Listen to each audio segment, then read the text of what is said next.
More May non-farm jobs up 138K, unemployment rate lowest since May 2001. Job creation fell sharply in May with just 138,000 new positions created, while the unemployment rate declined to 4.3%, according to Labor Department data released Friday. Economists surveyed by Reuters expected non-farm payrolls to grow by 185,000 and the unemployment rate to hold steady at 4.4%. Wage growth also disappointed, with average hourly earnings rising at a 2.5% annualized pace. The average workweek was unchanged at 34.4 hours. And this report is clearly soft in every material respect relative to expectations and relative to last month. THAT poses a disappointment said Eric Winograd, U.S. economist at AllianceBernstein. However, he added, I don't think it is soft enough to cause a fundamental rethink of the economic outlook. In addition to the weak May numbers, previous months also saw significant downward revisions. March week 79,000 got sliced down to 50,000, while the April number declined to 174,000 from 211,000. Taken together, job growth has averaged just 121,000 over the past 3 months. Professional and business services led the way with 38,000 new positions, while healthcare added 24,000. Mining grew by 7,000 and bars and restaurants added 38,000. Job creation skewed toward lower-wage professions. Full-time jobs tumbled 367,000 for the month, while part-time positions rose by 133,000. The unemployment rate decline was due primarily to a fall in the labor force participation rate, which declined 0.2 to 62.7% and remained mired around its lowest level since the late 1970s. The rate, though, is at its lowest level since May 2001. An alternative measure of joblessness that takes into account discouraged workers and the underemployed fell to 8.4%, its lowest reading since November 2007. The level of Americans counted as not in the labor force swelled to just below 95 million.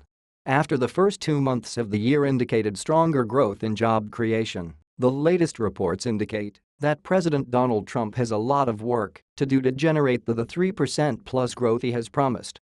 The May report was a disappointment. Taken with the downward revisions, it suggests a continuation of the combination of slow GDP growth and weak productivity growth, emphasizing the need for structural reforms in tax, regulatory, and entitlement policies said Douglas Holtz-Eakin, president of the American Action Forum.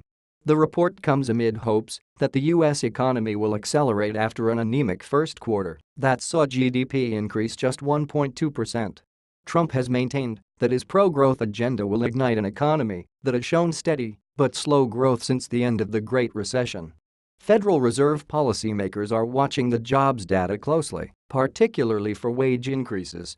The central bank is expected to continue on a path of periodic rate increases, but slowness in inflation could alter its plans.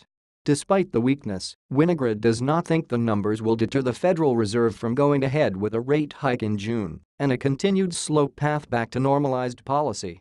The cumulative improvement of the labor market year to date is enough for them to move forward with the June hike he said.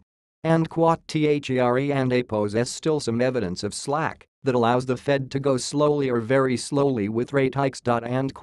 Economists had been looking for a stronger report today, particularly after Andorran Pesetas and MOODY and APOS Analytics said Thursday that private payrolls surged by 253,000 in May. As the market digested the report, expectations for a June Fed move remained high, with a 93.5% chance, but doubts remain about the rest of the year.